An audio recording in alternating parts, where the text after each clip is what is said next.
I found the photo while clearing out Dad's study to make room for the new extension blueprints. It was tucked inside an old architecture magazine from 1992, yellow and creased at the edges. A beautiful woman with Riley's exact smile stared back at me, her arm wrapped around my father's younger self. On the back, written in faded ink, "We both made our choices." My name is Addison, and I'm the architect who designed the extension that would destroy my family. Though honestly, they were pretty good at destroying themselves long before I got involved. "This is perfect, sweetheart," Mom had said 6 months ago, her manicured fingers trailing over my initial sketches. "Your father and I always knew you'd do something special with the house one day. Make it yours." I should have known better. 23 years of being the family disappointment should have taught me something. But there I was, 33 years old, still desperately chasing their approval like a kid running after bubbles. "The south-facing windows will capture the morning light perfectly," I explained, pointing to the renderings. "And see how the new wing connects to the original structure? It's modern but respectful of the home's history." Dad squeezed my shoulder. "That's my girl, always thinking of everything." I remember how warm his pride felt, how real it seemed. "We want you to have your own space," Mom added, reaching for her ever-present glass of Chardonnay. "You've been so adrift since breaking up with Caden. This could be your fresh start." The mention of Caden stung, but I pushed past it. "I'll need to pull some permits, get contractors lined up. The budget? Whatever it takes," Dad interrupted. "We trust you completely." I called Caden that evening, professional courtesy since his firm handled our family's legal work. "They're actually letting me do this," I said, trying to contain my excitement. "Add me to the project contracts," he replied, his lawyer voice slipping through. "Just in case." "In case of what?" "They're my parents." "Addison." His tone softened. "Just let me help protect you. Please." I should have heard the worry in his voice. Should have remembered how he'd watched them treat me all those years we dated. But hope is a hell of a drug. The next 6 months were a blur of permits, contractors, and careful calculations. I poured everything into that extension. My savings, my time, my desperate need to finally prove myself worthy of the Warner name. Every beam, every angle, every detail was perfect. Riley dropped by the construction site occasionally, usually when she needed money or attention. "This is gonna be amazing," she'd gush, before launching into another crisis only Mom and Dad could solve. "You're so lucky they're letting you do this," she said once, running her hand along a freshly plastered wall. "I mean, after everything—" "After what?" She just smiled that perfect smile, the one from the photograph I'd found, and changed the subject. The extension rose like a dream from the ground up. 2 stories of glass and steel, anchored by warm wood and stone. A home office that would double as my architecture studio. A private deck overlooking the garden. Space to breathe, to create, to finally be myself. "It's absolutely stunning," Eliana said during her final interior design walkthrough. "But are you sure about this? Living so close to them?" "They're different now," I insisted. "They see me differently." She hugged me tight. "I hope you're right, honey." The night before the thank you party they insisted on throwing, I sat alone in what would be my new living room. Moonlight spilled through those perfect south-facing windows, casting long shadows across the floor I'd chosen. Everything felt possible. I pulled out the photo again, studying the woman's face. She had to be from Dad's architecture days, before he met Mom, before he gave up designing for managing other people's money, before Riley became the son their whole world revolved around. We both made our choices. I tucked the photo away and stood up, surrounded by the space I'd created. My choice was believing in them one last time, believing that this time, finally, they'd choose me too. I didn't know then that in less than 24 hours, they'd prove exactly how wrong I was. or that their betrayal would set in motion something none of us could stop. But that's getting ahead of the story. First, let me tell you about the party where everything fell apart. The champagne was flowing, the extension was gleaming, and I was actually starting to believe this moment was real. Guests filled every corner of the new space, admiring the architectural details I'd poured my soul into. Even Mom seemed genuinely proud, showing off the custom built-ins to her country club friends. "Speech time," Dad called out, tapping his glass with a silver spoon. The crowd gathered around, and I felt my cheeks flush. This was it. My moment of validation after all these years. Dad cleared his throat. "First, I want to thank everyone for coming to celebrate this beautiful addition to our home.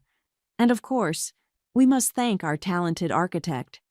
He smiled at me, and my heart swelled. My eldest daughter, Addison, who has created something truly spectacular. The guests applauded. I caught Eliana's eye across the room. She was beaming. "But tonight isn't just about celebrating new beginnings," Dad continued. "It's about family, about creating spaces for the next generation to thrive." Something in his tone shifted. I felt it before I understood it. Which is why we're so thrilled to announce that this extension will be the perfect home for Riley and Flynn as they start their life together. The glass nearly slipped from my hand. The room went fuzzy around the edges as applause erupted again. Riley squealed and rushed forward to hug Dad, then Mom. "We couldn't think of a better engagement gift," Mom announced, her voice carrying over the crowd. "Riley and Flynn need the space more than anyone, especially with their plans to start a family soon." I stood frozen as guests congratulated Riley. Flynn appeared beside her, looking as surprised as I felt, but quickly adapting to his good fortune. My extension. My dream. My home. "Addison?" Mom's voice cut through my shock. "Darling, come congratulate your sister." I forced myself forward, muscle memory taking over. Riley threw her arms around me. "Can you believe it?" she whispered. "It's perfect." "Perfect," I echoed, my voice hollow. "Oh, honey," Mom said later, cornering me by the kitchen when she noticed I'd barely spoken for an hour. "Don't be difficult about this. You know it makes more sense for Riley to have the space. You're still so unsettled. Living alone, working those long hours. This way, the extension stays in the family properly." "The family?" I managed. "I am the family. I designed this. I paid for half of it." "Lower your voice," she hissed. "We'll discuss the financial arrangements later." "But really, Addison, this emotional instability is exactly why—" "Everything okay here?" Eliana appeared at my side, her hand steady on my arm. "Fine," Mom said smoothly. "Just explaining some family decisions to Addison. She's having trouble processing change, as usual." I watched her glide away, already calling out to another guest. Eliana squeezed my arm. "What do you need?" "Air," I choked out. We slipped onto the deck, my deck, designed for my morning coffee and evening sketching. Riley's deck now, apparently. "They can't just do this," Eliana said. "The contracts—" "Caden," I interrupted, pulling out my phone. "I need Caden." He answered on the second ring. "What's wrong?" "Remember those clauses you insisted on? The ones I said were unnecessary because they're my parents, and they'd never—" My voice cracked. "They did it, didn't they?" His tone was gentle but unsurprised. "They gave it to Riley. They announced it at the party, in front of everyone. Made me look like the unstable one for thinking—" I couldn't finish. "Listen to me carefully," Caden said. "Don't sign anything. Don't agree to anything. And whatever you do, don't let them access the construction accounts. I'm coming over first thing tomorrow." "Why? What did you do?" "I protected you. Like I should have done years ago." He paused. "The bank clause is still active, Addison. You hold all the cards. They just don't know it yet." Inside, I could hear Riley's laugh floating through the windows. Mom's voice carrying on about wedding plans. Dad discussing property values with his golf buddies. Addison? Caden's voice brought me back. Are you ready to finally stand up to them? I thought about the woman in the photograph, about choices made and prices paid, about 2 decades of being the family disappointment. Yes, I said, surprising myself with how steady my voice was. I'm ready. I ended the call and turned to Eliana, who was watching me with concern. You're scary when you're quiet like this, she said. Good, I replied, straightening my shoulders. Because I'm done being the quiet one they can push around. Through the windows, I watched my family celebrate stealing my dream. They had no idea what was coming, but they were about to learn that karma has a very, very long memory. The first domino fell at exactly 9:03 a.m. I know because I was watching the clock, sipping my coffee, when Mom's number flashed on my phone. What did you do? She demanded, her voice shrill. The bank just called about the construction loan. They're saying, I stopped the automatic payments, I said calmly. Since I'm not living in the extension anymore, I don't see why I should keep paying for it. But your father and I co-signed based on your income. They're threatening to call in the entire loan. How unfortunate. I took another sip of coffee. Maybe Riley can cover it. The second domino fell 20 minutes later. The specialty window company I'd contracted called my parents about the outstanding balance on the panoramic windows. The ones Mom had bragged about to all her friends. Miss Warner? The contractor said when I answered his call. Your parents tried to authorize payment, but as per our agreement, only you can release the funds. I'm afraid I'll have to cancel the order, I replied. Please proceed with removal at their expense. By noon, Dad was at my apartment door. I watched through the peephole as he shifted from foot to foot, his confident facade cracking. Addison, open up. We need to talk about this reasonably. I turned the lock slowly, letting him hear each click. Reasonably? Like how you reasonably gave away my home without consulting me? He stepped inside, running a hand through his thinning hair. Look, sweetheart, we made a judgment call. Riley and Flynn need... Need what, Dad? My money? My design? My life? You're being dramatic. We can work something out with the payments. Split them differently. No. The word came out sharp enough to make him flinch. I'm done working things out. Done watching Riley get everything while I get the leftovers. That's not fair. We've always... Always what? Loved me? Supported me? I laughed. And it wasn't a nice sound. Tell me, Dad, who paid for Riley's 3 failed business ventures? Who covered up her DUI last year? Who's been cleaning up her messes while I worked my ass off trying to earn your approval? He had the decency to look uncomfortable. The past is exactly why we're here. I pulled out the photograph I'd found, watching his face pale. Want to tell me about her? About the choices you both made? Where did you get that? He reached for it, but I pulled it back. Doesn't matter. What matters is I'm done being the responsible one you take for granted. Done watching you throw everything at Riley while treating me like an afterthought. We never... Get out. He blinked. What? Get out of my apartment? Go home to your perfect daughter. But don't be surprised when things start falling apart. Is that a threat? I smiled, channeling Mom's social event sweetness. Of course not, Daddy. Just an architect pointing out structural weaknesses. After he left, I called Caden. It started, I said. I know. Your father's secretary just called to get copies of all the contracts. He paused. Are you sure about this?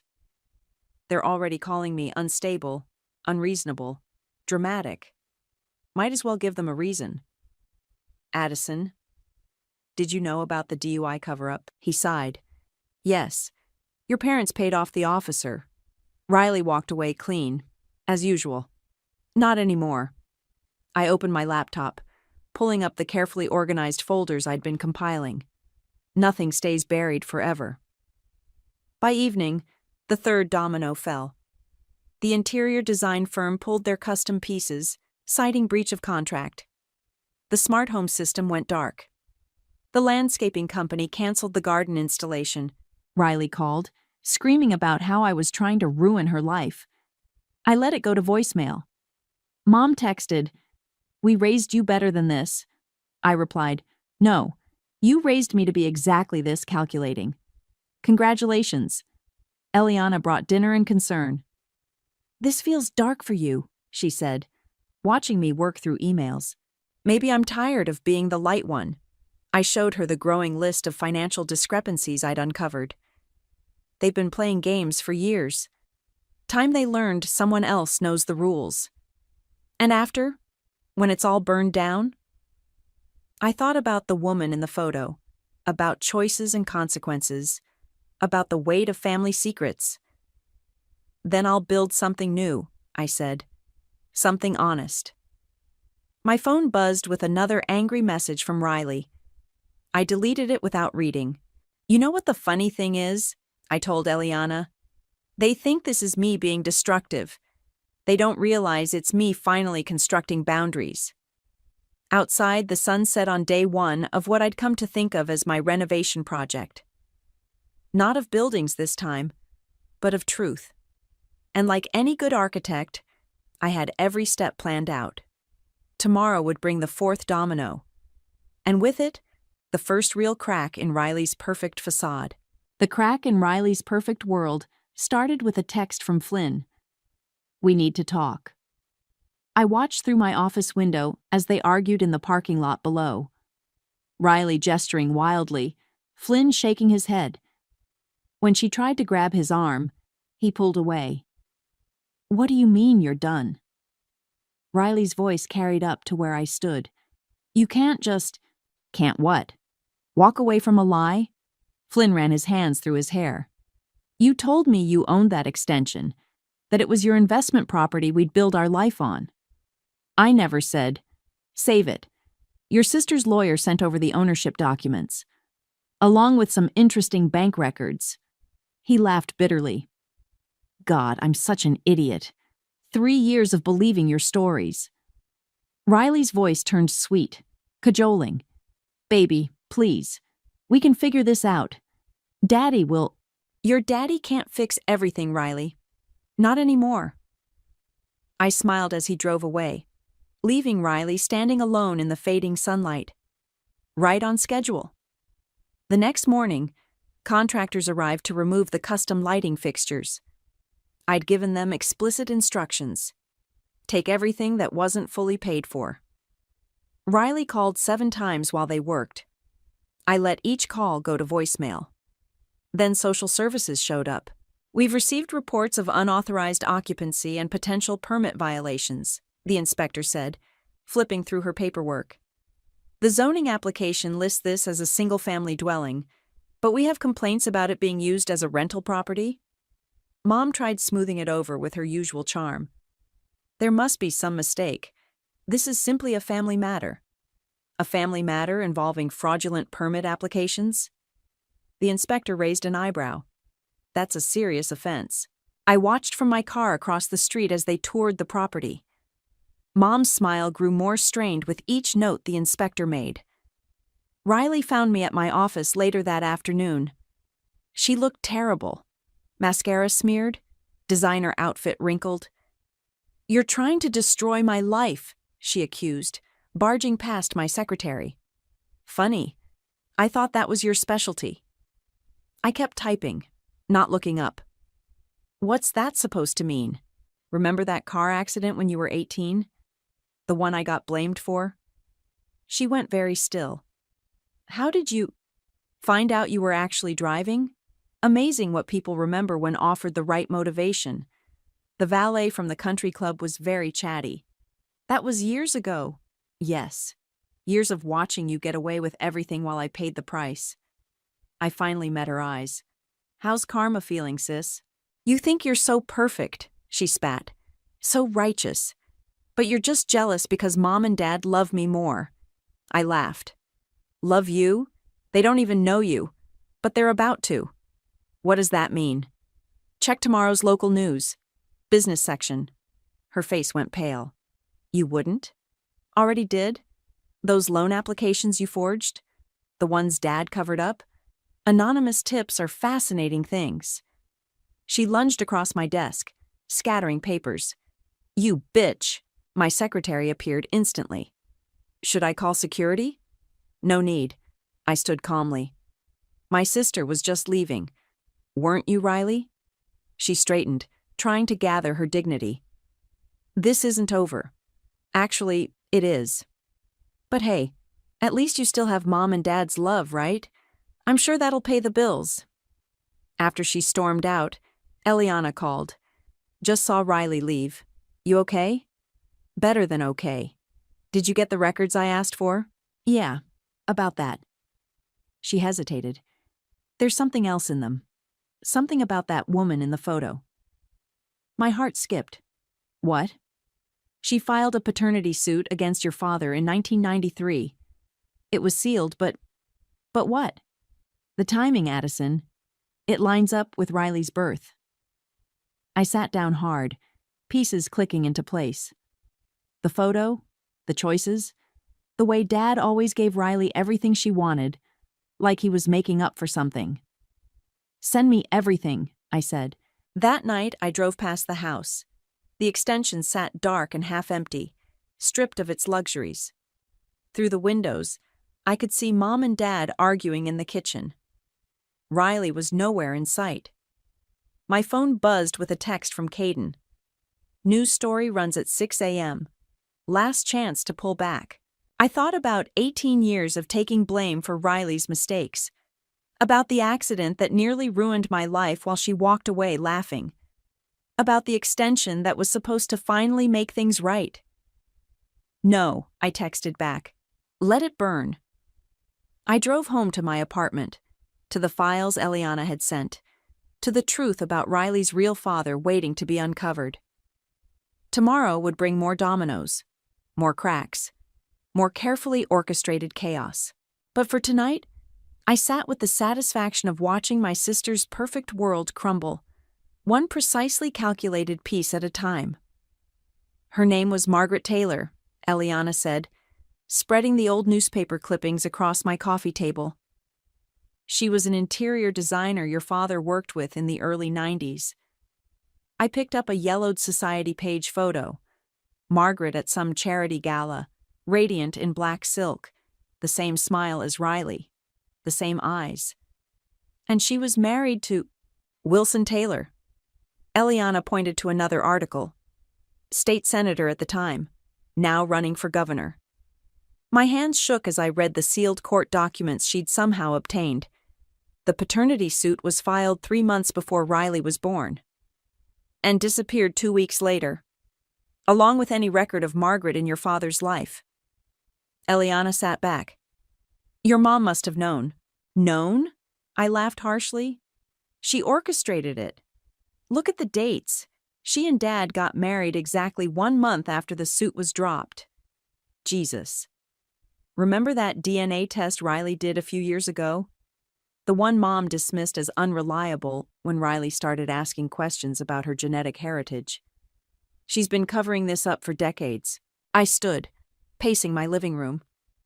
All those times Mom called me difficult, unstable, not good enough. She was punishing me for being Dad's actual daughter. Addison. And Dad? He's been overcompensating with Riley out of guilt this whole time. I stopped at the window, staring into the night. No wonder they gave her my extension. They've been giving her everything since before she was born. My phone buzzed. "Caden, you need to see this." He sent a link to a live stream. Wilson Taylor was holding a press conference about his campaign's family values platform. Behind him stood his wife of 40 years, perfect in pearls and political smile. "Margaret reinvented herself," Eliana murmured. "Became the politician's wife instead of the other woman." "We both made our choices," I quoted from the photo's inscription. "What are you going to do?" I opened my laptop, pulling up the folder I'd labeled Nuclear Option. Inside were bank records, court documents, and one DNA test report I'd had run on a strand of Riley's hair, taken from her brush during the house renovation. "The truth always comes out," I said, starting to type. Sometimes it just needs a little help. The next morning I met Caden for coffee. He looked tired, worried. The story about the loan fraud is everywhere, he said. Your parents' phones are exploding. Riley's boss called her in for a meeting. Good. This next part, though. He leaned forward. Exposing Wilson Taylor could have serious blowback. Are you sure? I'm not exposing him, I interrupted. I'm exposing them. The lies, the cover-up, the decades of manipulation. Your mother won't survive this kind of scandal. She should have thought of that before she turned me into the family scapegoat. My phone lit up with a text from an unknown number. I know what you're doing. Meet me, please. Margaret. Well, Eliana said when I showed her. That's unexpected. We met at a quiet cafe across town. Margaret looked older than her photos, but still elegant, composed, still wearing Riley's smile. How did you find me? I asked. I never lost track of her. Margaret stirred her tea. Riley, my daughter, your sister. Half-sister. Yes. She studied my face. You look like your father did back then, before ambition and compromise changed him. Why did you agree to the cover-up? Wilson was running for state senate. A scandal would have ruined everything we'd built. She sighed. Your mother made a compelling argument, and a generous offer. So you just walked away? I made my choice, like your parents made theirs. She reached for her purse, withdrew an envelope. But I never stopped watching, never stopped caring. Inside were photos, Riley's graduations, dance recitals, all taken from a distance. Why show me these now? Because I recognize that look in your eyes, the one that says you're about to burn everything down. She touched my hand. Just remember, when the flames die out, you still have to live with the ashes. I pulled away. They deserve everything coming to them. Perhaps, but Riley doesn't. Margaret stood. She was just a pawn in their game. Like you. She left me sitting there, staring at photos of a life lived in shadows and secrets. My phone buzzed with a news alert. Breaking, gubernatorial candidate's wife. Resigns from campaign, cites personal reasons. I smiled. Seems Margaret had made another choice. That evening, I sent the DNA results to 3 people, Mom, Dad, and Riley. Then I turned off my phone and waited for tomorrow's explosion. Because Margaret was wrong about one thing. Sometimes you have to burn it all down to finally see the truth in the ashes. Mom's breakdown happened in the middle of her favorite restaurant. I chose the location deliberately. She'd humiliated me in public, so it seemed fitting to return the favor. How dare you? She slammed the DNA results on the table, making water glasses jump. Spreading lies about our family. Lies? I took a calm sip of wine. That's rich coming from you, Mom. Or should I call you Madam Fixer? How much did it cost to buy Margaret's silence? Her perfectly maintained facade cracked. You have no idea what I sacrificed. What you sacrificed. I leaned forward. I spent my entire life being punished for being Dad's real daughter, while you pampered your living, breathing reminder of his affair. I gave that girl everything, she hissed. Everything. To keep her close, to maintain control of the situation. Do you know what a scandal would have done to us? To us. Or to your precious social standing. Your father needed this. His career. His reputation. Stop. I held up my hand. Just stop. For once in your life, tell the truth. She deflated suddenly, aging years before my eyes. Wilson Taylor was going to take her. Margaret was going to tell everyone. I couldn't let that happen.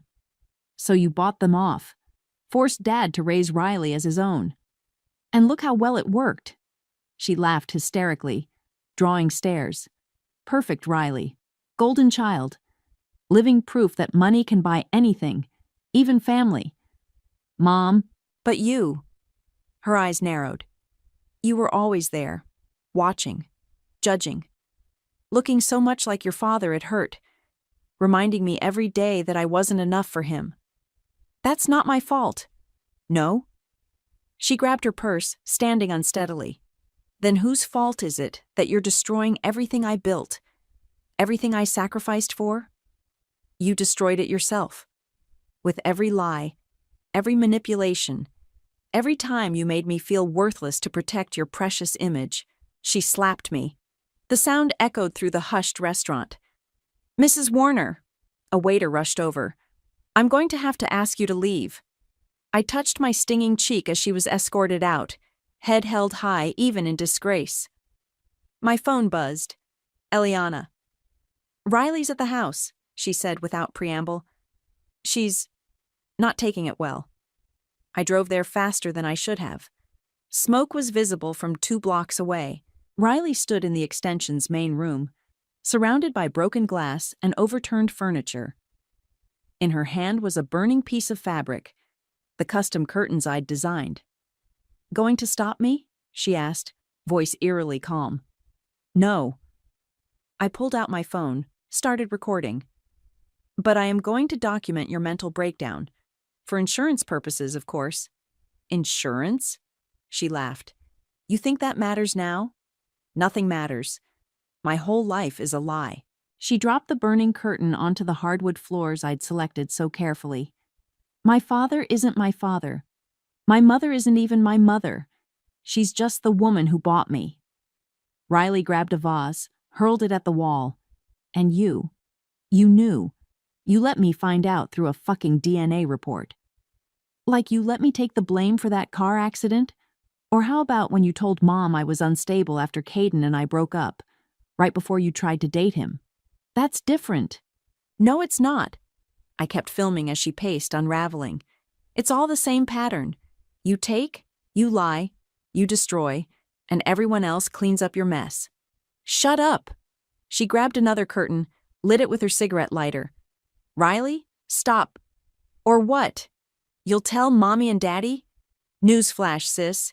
They're not answering their phones anymore. No one is. The smoke alarm started shrieking. Through the windows, I could see neighbors pointing. Someone on their phone probably calling 911. You want to burn it down? I asked quietly. Go ahead. But remember, I'm the one with the insurance, the contracts, the legal control. All you're doing is giving me more ammunition. She froze, reality finally penetrating her rage. The burning curtain fell from her hands. I called the fire department myself, then sent the video to Caden. Riley sat in the driveway as firefighters contained the small blaze, mascara running down her face. I didn't know who I was before, she whispered when I walked past. Now I don't even have that. For a moment I almost felt sorry for her. Almost. Maybe it's time you figured out who you are without them propping you up, I said, and left her there with the smoke and sirens. Later, Eliana asked if I felt bad about how everything unfolded. No, I replied, watching the video of Riley's breakdown again. Sometimes the truth has to burn before it can set you free. But deep down, I wondered if Margaret had been right about the ashes we'd all have to live with. The video of Riley's breakdown went viral within hours. Local news picked it up first, then national outlets caught wind of the political connection. Gubernatorial candidate's secret daughter. Sets fire to family home made headlines everywhere. I watched it all unfold from my office, where I'd been fielding calls from reporters all morning. No comment, I repeated for the dozenth time, hanging up on another journalist. Caden appeared in my doorway. Your father's here. Dad looked older than I'd ever seen him, shoulders slumped under his expensive suit. Can we talk? I gestured to the chair across from my desk. He sat heavily, pulling out a familiar photograph. I loved her, he said, staring at Margaret's image. But I was a coward. Tell me something I don't know. Your mother. She orchestrated everything. The payoff, the cover-up. Said it would destroy all our lives if the truth came out. He rubbed his face. I let her convince me it was better this way. Better for who? Riley? Me? I thought I could make it up to both of you. Give Riley everything to compensate for denying her real father. Give you… nothing, I supplied. Criticism? Constant disappointment? I couldn't look at you without feeling guilty, he admitted. You were so much like me, the real me, before I sold out. Every time you stood your ground, fought for what you believed in, it reminded me of everything I gave up. So you punished me for having the spine you lost? He flinched. I deserve that. You deserve worse. I pulled up the latest news coverage on my computer, turned it toward him. Look what your lies did to Riley. To all of us. The screen showed Riley being escorted from her office, box of belongings in hand. Another clip played of Mom rushing into their house, hiding from cameras. Wilson Taylor's withdrawing from the governor's race, Dad said quietly. Margaret's gone public with everything. Good. The bank's foreclosing on the house. Your mother's had to resign from all her charity boards. He met my eyes. Is this what you wanted? Total destruction? No, I replied. I wanted the truth. The destruction? That's just karma finally catching up. And what about Riley? What about her? She's your sister. Half-sister. He corrected when I started to object. But still family. Family? I laughed. You all made it very clear I was never really family. Just the architect of your perfect facade. My phone buzzed. Eliana sending a news alert. Riley had just done a live interview, breaking down on camera as she admitted to years of covered-up incidents, including the car accident she'd blamed on me. At least she's finally being honest, I said. Dad stood slowly. I know it's too late, but I am sorry, Addison. For everything. You're right, I replied. It is too late. After he left, Caden brought me coffee and concern. Your mom's been admitted to the hospital. Anxiety attack. Not my problem. Isn't it? All of this? He gestured at my wall of news coverage. When does it end? When they've lost everything they took from me. And then what? What's left to build on? I didn't have an answer for him. The bank officially repossessed the house the next week. I bought it through a blind trust, just to twist the knife a little deeper. Dad retreated to a condo across town. Mom checked herself into a private facility for exhaustion. Riley disappeared completely, though rumors said she'd gone to find Margaret. I stood in the empty extension, running my hand along the fire-damaged walls. Everything I'd created, destroyed. Everything they'd hidden, exposed. My phone rang. An unknown number. Hello? Is this Addison? A familiar voice. It's Margaret. My throat tightened. How did you get my number? Riley's here with me. A pause. She'd like to talk if you're willing. Why should I? Because she's not the only one who needs to heal. Margaret's voice softened. And because sometimes the hardest part of revenge is knowing when to stop. I looked around the burnt shell of my dreams, at the evidence of my perfectly executed destruction. I'll think about it, I said, and hung up. Later, I sat in my apartment reviewing the damage reports. Property destroyed, reputations ruined, family secrets spilled across national headlines. Everything I'd wanted, everything I'd planned. So why did victory feel so hollow? My phone lit up with a text from Riley. I understand now. Why you did it. Why you had to. I'm sorry it took losing everything to see the truth.